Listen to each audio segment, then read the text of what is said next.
শুভ সকাল বন্ধুরা, এখন বাজে 6:30। এখন থেকেই ব্লগটা শুরু করলাম। বড়োদেরকে জানাই প্রণাম, ছোটোদেরকে জানাই অনেক অনেক ভালোবাসা। আমার ব্লগ চ্যানেলে সবাইকে স্বাগত। প্রথম থেকে লাস্ট পর্যন্ত ভিডিওটা দেখার অনুরোধ থাকলো। ভালো লাগলে লাইক, শেয়ার, কমেন্ট করবে। একটা লাইক অবশ্যই করবে। আর চ্যানেলটাকে সাবস্ক্রাইব করে দেবে। আমি পরবর্তী ভিডিও দিলে পরে তোমার চ্যানেলে আগে চলে যাবে। সরি, সবার প্রথমে তুমি আমাকে আমার ভিডিও দেখতে পাবে। দেখো, বিছানার চাদরটা খুব নোংরা হয়েছিল, তুলে নিলাম। আর বিছানাটা চাদরের তলায় যে ক্যাথাগুলো পাতা ছিল সব নিচে নেমে গিয়েছে, তার জন্য একটু টেনে তুলিয়ে দিলাম, দিয়ে চাদরটাকে পাতিয়ে নেব।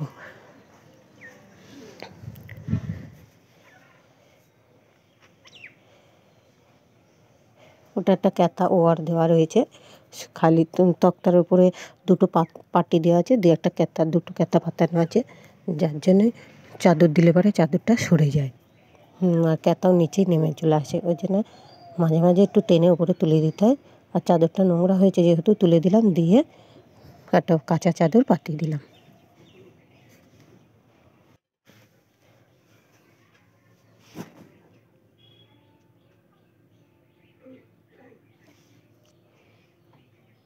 বিছানার চাদরটাকে ভালো করে সমান করে পাতিয়ে নিয়ে তারপরে বালিশগুলো তুলিয়ে দেবো, দিয়ে বালিশগুলো আর ব্ল্যাঙ্কেটটা গোছ করে নিয়ে তারপরে ঘরের কাজ সারবো।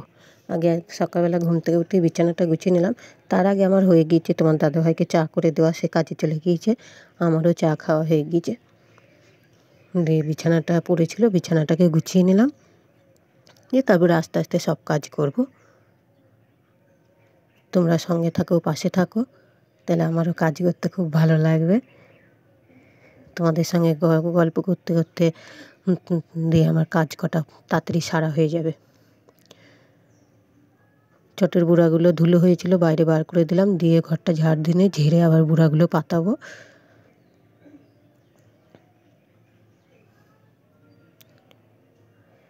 মাটিরই ঘর তো, আর উঠোনও খুব মাটি, বালি মাটি দিয়ে খুব নোংরা হয় ঘর দৌড়, মানে বালি কিচকিচ কিচকিচ করে ঘর দৌড়গুলো। ঝাড় দেওয়া হয়ে গিয়েছে, বাসন কটাও মাজা হয়ে গিয়েছে, তোমাদের সঙ্গে শেয়ার করিনি। দিয়ে বাসন কটা উপর করে দিলাম। ঘরটা ঝাড় দিয়ে বাসন কটা মেজে ধুয়ে নিয়ে এসে ঘরের মেঝেতেই একটা বুড়া পাতিয়ে বাসন কটা উপর করে দিলাম। উপর করে দিয়ে আবার ধরো বিছানা চাদরগুলো যেগুলো তুলেছিলাম সেগুলো কেচে নেব।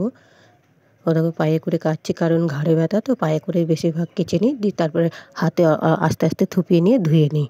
নাহলে বেশি ডান হাতে কাজ করলে ঘাড়ে যন্ত্রণা করে। ডান দিকেই আমার প্রবলেম, মানে ডান দিকের ইয়েতে ঘাড়ে, যার জন্য পায়ে করে বেশিরভাগ কেচে নিই। জানো তো বন্ধুরা, আমার দুই যা, বড় যা, ছোটো যা, আমরা তিন যা, আমি মেজো। বড় যা ছোটো যা দুজনাই সরকারি চাকরি করে। কী চাকরি করে সেই প্রসঙ্গে আমি গেলাম না। ওরা দুজনাই চাকরি, ছোটো দেওরও কোম্পানিতে চাকরি করে। আমি আমার বর মানে কাজ করে দিন আনা দিন খাওয়া। আর আমার ধরো বেকার, আমি কিছুই করি না বলা ভুল, একদম বলা ভুল হবে। আমি এখন একটা চপের দোকান দিয়েছি। দেওয়ালে যখন পিঠ থেকে যায় মানুষ তখন কী করবে বুঝতে পারে না, যার জন্য আমাকে এখন একটা চপের দোকান খুলেছি। জানোই তো বন্ধুরা, গ্রামগঞ্জে কতটা বিক্রি হয়। যাই হোক, মোটামুটি যেটুকুনি হয় আমার দিন আনার দিন খাওয়া হয়ে যায়। তাই বেকারত্ব জীবনটাকে আমি কাটানোর জন্যেই আমি সবাইকে দেখছি ইউটিউবে ব্লগ ভিডিও করে ঘরের কাজকর্ম করে কত টাকা ইনকাম করছে। বন্ধুরা, আমিও সেই আশাতেই নেমেছি। তা তোমরা আমাকে সাপোর্ট করো, ভালোবাসা দিও, তাহলে আমি সামনের দিকে এগিয়ে যেতে পারবো। আর তোমাদের ভালোবাসা একান্তই প্রয়োজন। তোমাদের ভালোবাসা ছাড়া আমি সামনের দিকে এগিয়ে যেতে পারবো না। তোমরা আমাকে সাপোর্ট করো, আমিও তোমাদের সাপোর্ট করব। আমার চ্যানেলে কমেন্ট করে বলো, তোমার চ্যানেলেও আমি কমেন্ট করে তোমাদের ভালোবাসা দেবো।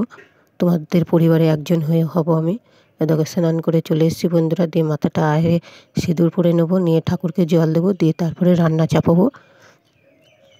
তা বন্ধুরা, তোমরা অবশ্যই কমেন্ট করে জানাবে ভিডিওটা কেমন হয়েছে, কোথা থেকে বলছো, তাহলে আমিও তোমাদেরকে সাপোর্ট করব, তোমাদের ভিডিও দেখব, কমেন্টের উত্তর দেব, তোমাদের পরিবারের একজন সদস্য হয়ে যাব আমি।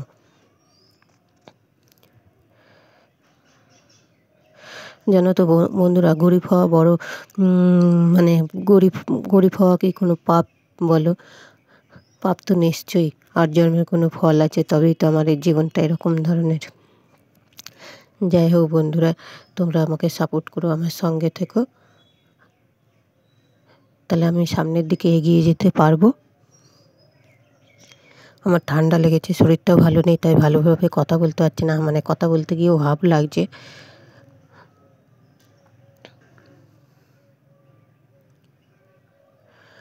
আর জানোই তো, গ্রামের গৃহবধূদের যা কাজ সকালবেলা, প্রতিদিন কি একই রকম দেখাতে ভালো লাগে বলো? ওই ঘর ঝাড় দেওয়া, উঠোন ঝাড় দেওয়া, নিকুনো মুছুনো, তাও দেখা যায়। আর কি করবো বলো?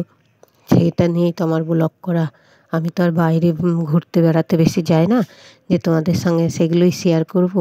তবে যাব, হ্যাঁ, সামনের সোমবারে, এটা মঙ্গলবারের ভিডিও, সামনের সোমবারে আমি সরস্বতী পুজোয় ননদের বাড়ি যাব।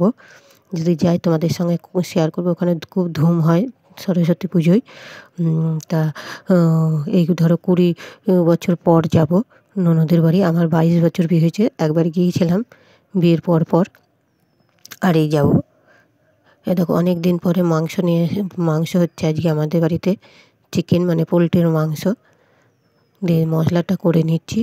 বিম আর আলু ভাজা করেছি, শাক ভাজা আর মাংসর ঝোল করব, আর কিছু করব না।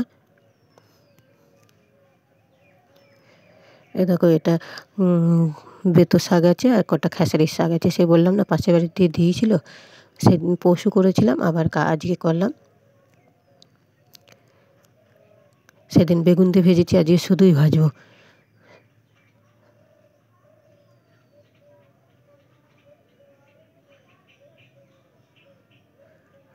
বন্ধুরা, তোমাদের কমেন্টের আশায় থাকলাম। একটা অবশ্য কমেন্ট করো, কমেন্ট করলে আমার মনটা ভালো থাকবে, পরবর্তী ভিডিও করতে আগ্রহ হবে আমার। আর তোমরা যেই কমেন্ট করো না কেন, আমি কমেন্টের উত্তর দেবো। এরকম মাংস করবো, তাই তেল দিয়ে দিয়েছি। তেলে ফোড়ন দিয়ে দিলাম শুকনো লঙ্কা, তেজপাতা আর জিরে দিয়ে, দেখো আবার পেঁয়াজ কটা দিয়ে দিলাম। পাতলা ঝোল করব, বেশি ইয়ে করব না, অল্প মশলা দিয়ে পাতলা করে করব, রিচ করব না, অল্প তেল মশলা দিয়ে মাংসটা করব।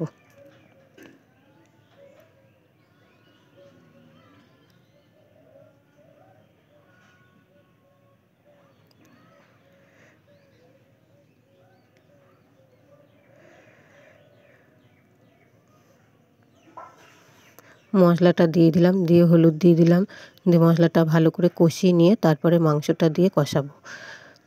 আমি ওই মাংসর মধ্যে মশলা মাখিয়ে রান্নাটা আমার পছন্দ হয় না। সেটা খাসির মাংসর ক্ষেত্রে হয়, মশলা কাঁচা মশলা মাখিয়ে নিয়ে করলে পরে ভালো হয়। কিন্তু পোলট্রির মাংসটা আমার কাছে জুত লাগে না। মাংসটা মশলাটা কষিয়ে নিয়ে মাংস দিলে আমার কাছে মনে হয় বেশি বেটার হয়, খেতেও ভালো হয়।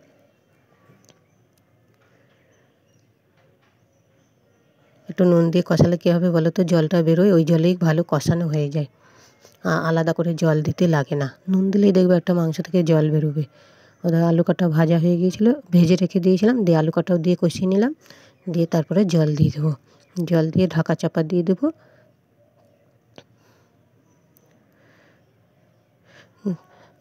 তাহলে তোমাদের সঙ্গে আবার একটু গল্পতে চলে আসি। যা বলছিলাম আর কি, আমার দুই জায়গায় চাকরি করে।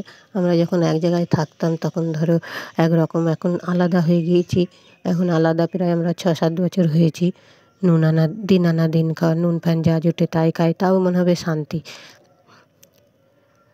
তুমি দেখবে, তুমি গাছতলাতে থাকলেও নিজের ঘর হলে সেটাই তোমার শান্তি।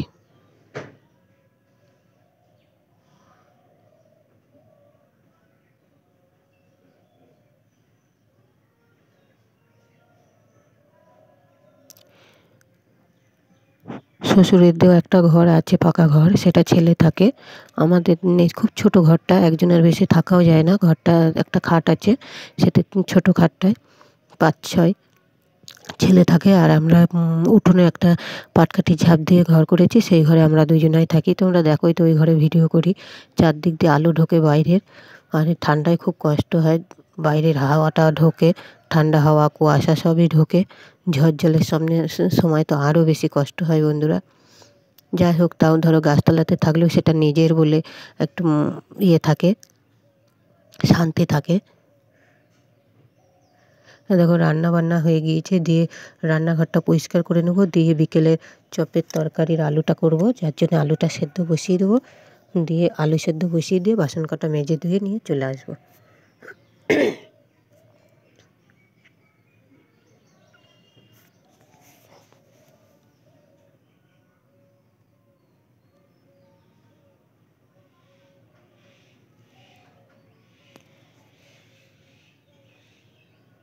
দেখো আলু কটা ভালো করে কলে ধুয়ে নিয়ে এসেছি জল দিয়ে, দিয়ে সেদ্ধ বসিয়ে দিলাম।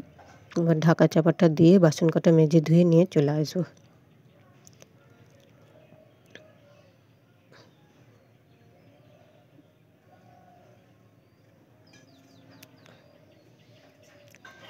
এই কলপারটায় আমরা 3 যাই কাজ করি, কাচাকুচি, বাসন মাজা, ধোয়া সব আমরা 3 জনাতেই করি।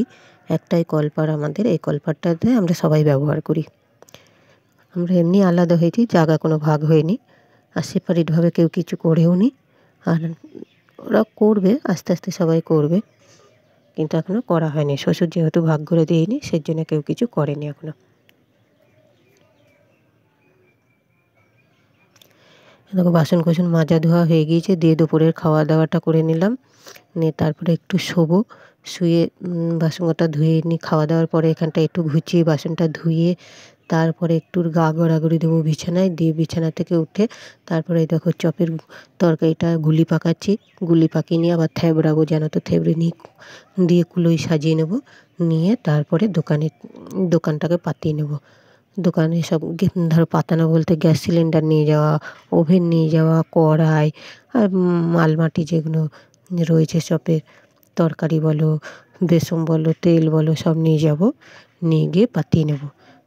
দিয়ে বেচাকেনা করে আবার যখন উঠে আসবো তখন আবার ওগুলো সব গোছ করে নিয়ে চলে আসবো।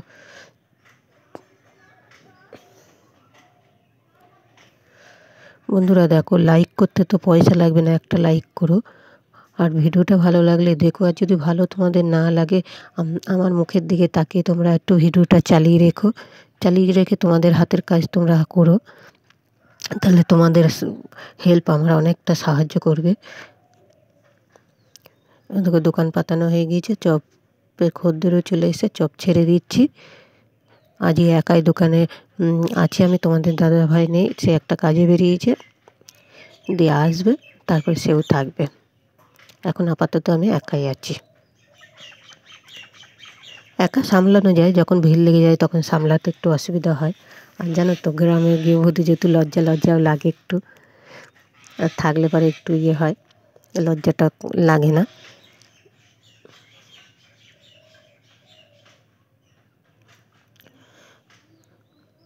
এখন রাত 7টা বাজে বন্ধুরা, তাহলে ভিডিওটা আর বেশি বড় করলাম না, এখানেই শেষ করব। কারণ রাতে কি করব না করব আর তোমাদের সঙ্গে আর শেয়ার করলাম না।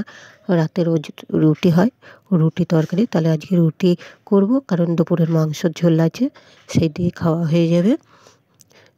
তো আজ কিছু শেয়ার করলাম না, এখানে আবার আসবো কালকের ব্লগ নিয়ে। ভালো লাগলে লাইক শেয়ার কমেন্ট করবে। শুভরাত্রি বন্ধুরা। বড়োদেরকে জানাই প্রণাম, ছোটোদেরকে জানাই অনেক অনেক ভালোবাসা। দিয়ে আমার ব্লগটা এখানেই শেষ করলাম, আবার আসবো কালকের ব্লগ নিয়ে। তোমরা সবাই সকলে ভালো, ঠাকুরের আশীর্বাদে তোমরা সবাই ভালো থেকো, আমরাও তোমাদের আশীর্বাদ ও ভালোবাসায় ভালো আছি।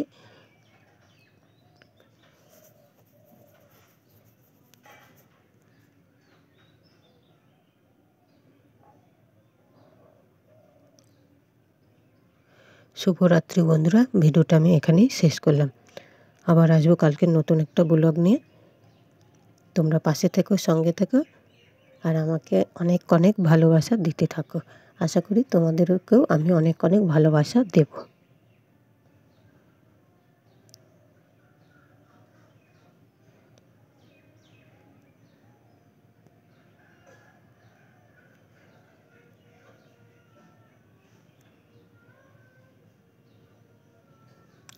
আর চপগুলো কেমন হয়েছে অতি অবশ্যই কমেন্ট করে বলবে। আর আমার দোকানটা তোমাদের কেমন লাগলো সেটাও তোমরা বলবে। দেখো আলোটা কম তো, একটা লাইট যেহেতু, তাই একটু অন্ধকার অন্ধকার লাগছে। ভিডিওতে বেশি জোরালো লাইট না হলে পরিষ্কারভাবে দেখায় না, রাতের অন্ধকারের যেহেতু, যার জন্য একটু ওরকম লাগছে দেখতে।